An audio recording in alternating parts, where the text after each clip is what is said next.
Now, our Innovation Challenge category Brand Award winner.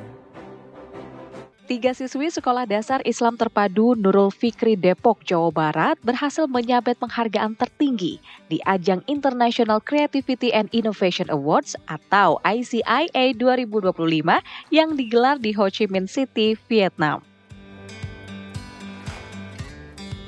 Prishana Kamila Ilham, Medina Fia Zaldin, dan Naura Kanita Satria mengharumkan nama Indonesia dengan riset mereka di bidang ketahanan pangan berjudul The Precious Foods Implementation of 3R+D Quick Actions as Golden Strategy to Fight Food Waste. Ketiga siswi kelas 4 SD ini mampu mencuri perhatian juri berkat solusi inovatif mereka dalam pengelolaan sampah makanan secara berkelanjutan. Ketertarikan ketiganya mengangkat topik ini berangkat dari fakta bahwa Indonesia merupakan negara penghasil sampah makanan terbesar di Asia Tenggara yang menghasilkan lebih dari 21 juta ton sampah makanan setiap tahunnya. Di sisi lain, Indonesia berada di urutan kedua di Asia Tenggara dengan lebih dari 23 juta penduduknya tak mampu mencukupi asupan nutrisi harian dan 26% balita mengalami stunting. Dengan latar belakang itulah, Shana, Medina, dan Naura kemudian merumuskan strategi mengurangi sampah makanan melalui gerakan Reduce, Reuse, Recycle, and Donate. Mereka juga membuat aplikasi berbagi makanan yang menghubungkan orang yang kelebihan makanan dengan mereka yang membutuhkan makanan.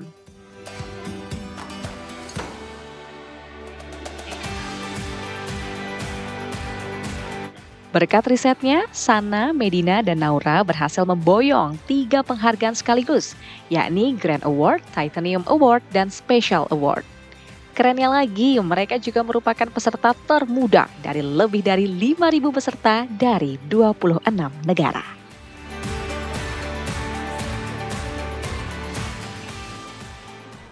Wah, kembali lagi di Apa Kabar Indonesia Akhir Pekan, pemirsa. Nah, kalau sekarang tuh pepatahnya udah beda nih, bukan kecil-kecil cabai rawit. Tapi gimana Celia? Tapi jadi kecil-kecil, pinter-pinter, kecil-kecil berprestasi. Oke, aduh. Kita dalami ya, karena hari ini sudah hadir adik-adik cantik-cantik, adik-adik yang pintar di inspiratif Studio TV juga. One, inspiratif juga. Kita sapa dulu ya. Pertama ada Naura Kanita Satria. Halo Naura. Halo Naura. Kemudian juga ada siapa lagi nih? Ada Prishana Kamila Ilham. Halo Shana. Halo Shana. Kemudian juga ada Medina Fia Zaldin. Halo Medina.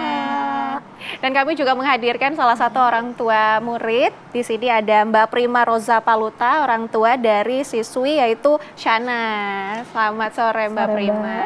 Ini kita kepo ya, Nabila.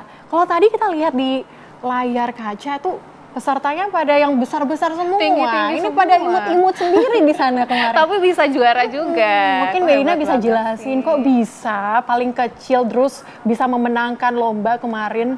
Silakan Medina. Iya, emang waktu di sana tuh kita nggak nyangka kita bisa meraih Grand Award, di mana itu adalah penghargaan tertinggi.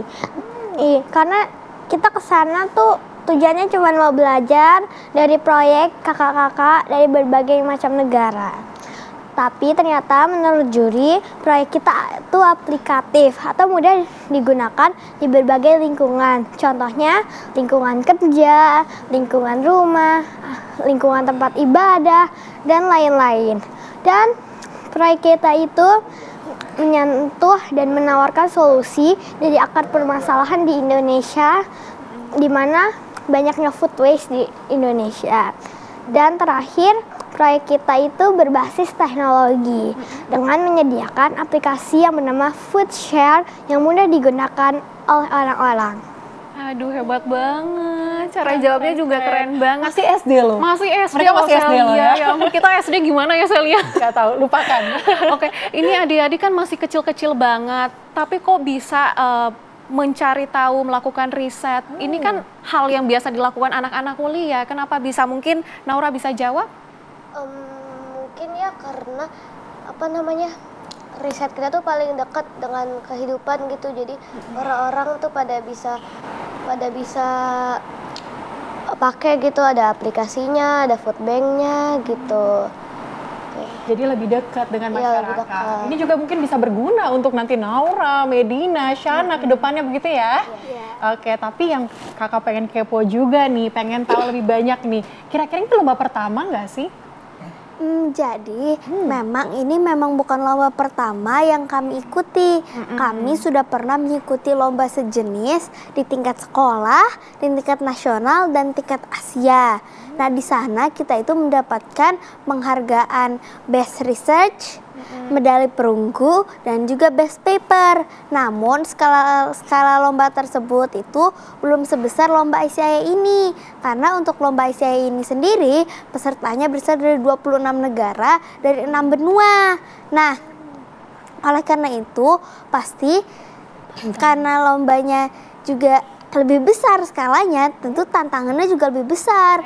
Seperti lawan kita juga akan lebih banyak karena ada 100 project yang akan berlomba dengan range usia yang juga lebih besar, yaitu dari umur 9 hingga 17 tahun.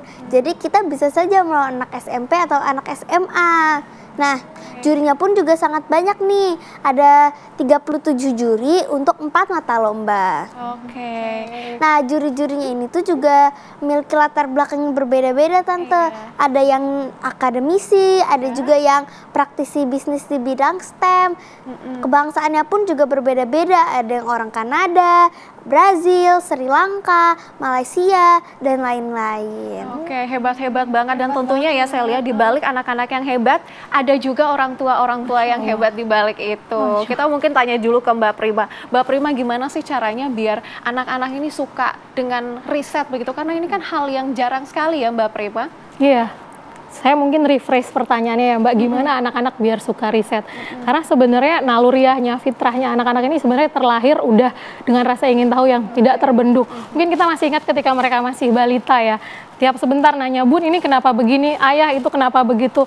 Sometimes kita yang dengan kesabaran setipis tisu atau pengetahuan yang tipis juga gitu, mungkin kadang-kadang sering buru-buru jawab, ya emang udah begitu dari sononya. Nah, tanpa kita sadari kita tuh udah mengkebiri rasa ingin tahu mereka gitu. Padahal mungkin kalau kita nggak tahu jawabannya saat itu, kita bisa ajak anak-anak untuk dialog. Kita cari jawabannya bersama, toh sekarang sumber informasi ada di mana-mana, bisa dari buku, dari internet, kita ajak mereka diskusi dan kita ajak mereka untuk cari tahu. Jadi dua-duanya tercerahkan, orang tuanya ikut belajar, anaknya juga ikut pintar gitu. Sama anak-anak juga. Tapi aku mau nanya sama Naura. Naura ini kan pasti untuk lomba ke internasional. Persiapannya gimana sih waktu itu? Jadi tuh kita tuh harus siapin materinya dulu, kita harus pahami dulu materinya tuh kayak gimana biar kita di situ tuh bisa langsung presentasi gitu. So kita bikin aplikasi, bikin food bank, kita latihan bahasa Inggris depan mama papa, kalau ada yang salah tinggal dibenerin gitu. Soalnya kan kita kan kalau bukan di Indonesia ya, kan kalau di Indonesia pakai bahasa Indonesia, kalau di Vietnam kan pakai bahasa Inggris gitu. Jadi kita harus benar-benar berlatih gitu. Oke, nanti kita coba dalami ya, Kita kira-kira dalamin seperti juga apa inovasi-inovasi yang mereka lakukan, gimana caranya mereka mendapatkan bidang tersebut. Kita akan dalami nanti saya lihat, tapi sesaat lagi tetaplah bersama kami pemirsa di Apa Kabar Indonesia Akhir Pekan.